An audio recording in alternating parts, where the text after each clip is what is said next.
So this is Hotline Miami, and what an incredible game. I love it. It's so focused on the gameplay, but I also love the atmosphere and the graphics and the mood of the game. Like the atmosphere reminds me so much of a Suda51 game like Killer 7 or No More Heroes, or Shadows of the Damned. You know, like definitely the vibes are there. I wouldn't be surprised if they were influenced by Suda51, but I can't confirm that.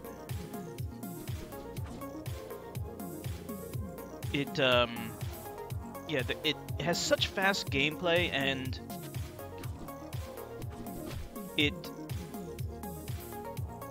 it's challenging, but it's never frustrating. I liken it to Super Meat Boy in that it's really hard, but since you can restart so quickly, and the checkpoints are, you know, when you get to a new floor, so you don't have to do that much in order to get back to where you left off. But it's still very challenging, and it's a very good amount of challenge. It strikes the right balance between skill and trial and error gameplay. And there's lots of different tactics, lots of different ways to play this. You can, you know, use guns, but you can also play it stealthy, which is kind of like an unusual characteristic to have in a 2D top-down game. I mean, you could say Metal Gear did it first, but this game isn't based around the line of sight mechanic that Metal Gear had. You actually have to pay attention to what weapons you use, and you know, using quiet weapons to not alert other enemies, or if you do want to use loud weapons, you can use them to spring traps on enemies and lure them into like a kill zone. So I like that you can, you know, it encourages replayability, and the gameplay is so solid. The shooting and the melee, they all feel really good.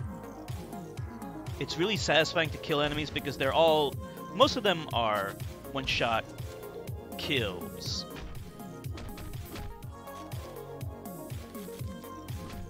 So it's fast and furious and really satisfying.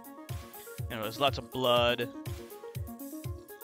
Now, this game has better gunplay than a lot of 3D shooters that I played before. Amazing how a 2D game can pull that off.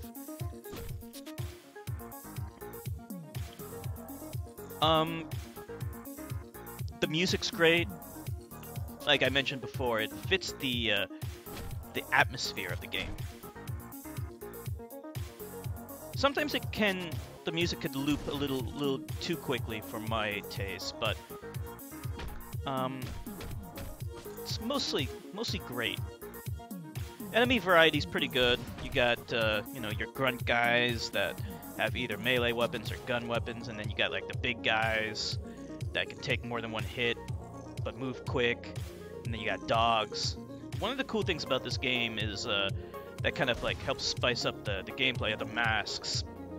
And you don't even have to use any masks, but they each bestow like a unique effect that helps also vary the gameplay and keep it interesting, so you can experiment around with different masks. And different masks are more advantageous on different missions than others. So that's really, really cool. Really, my only complaint about the game is sometimes the very nature of the 2D top-down perspective, it limits what you can see, right? And you have to hold down a button in order to look around. That's all fine. But the enemies have like unlimited range and unlimited sight, so they often can hit you off screen, and it can feel unfair. There is a mask that increases your look distance. So, you know, it's part of the challenge of the game, I get that. But it can be frustrating, but it's never frustrating so much to the point of where it like negatively impacts the game. And it's kind of like one of those things that's just, you know, it's part of the game, it's part of the challenge. It is unfair, but it's not too unfair. You know, it's never a cause for, you know, being so frustrated that you give up on the game. It's not really something they can correct either. It's a consequence of having this top-down perspective. That's all. And really, that's all I have to say about it. I think the graphics are fantastic. They're perfect.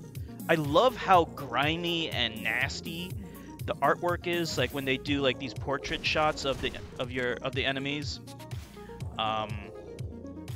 It has a very similar art style to this other development company that existed back in the 90s when I was a kid called Bloodlust Software. They made this game called Executioners. Very, very similar art style to those games, to the games that they made. Maybe one day I'll stream that to show it off. They made like a beat 'em up called Executioners. The story in this game it's kind of weird. Like I don't really get it, but it's still like endearing. Like it's still like charming. Like I said, it has that Suda 51 vibe to it. So even though you don't really know what's going on, it's never intrusive and never gets in your face to the point of where it's unwelcome or interferes with the gameplay at all. It doesn't do that, and that's perfect. But it's still interesting enough that you actually want to watch those intro scenes, which don't have any kind of impact on the gameplay, but are still interesting to play through. And despite the one-shot nature of the game, they're still able to come up with some pretty interesting boss fights that are really enjoyable and creative. So, you know, the amount of passion and work that went into this game is remarkable, that they were able to create such an amazing game from such a simple concept, you know, just shooting in the top-down perspective. It's really impressive and a fantastic video game that was made by indies. Indies are what's keeping gaming alive because they focus all on the gameplay, and I love it. So yeah, an amazing, wonderful game. So good. Whether you like indies or just like video games, it's fantastic. And that's all I gotta say.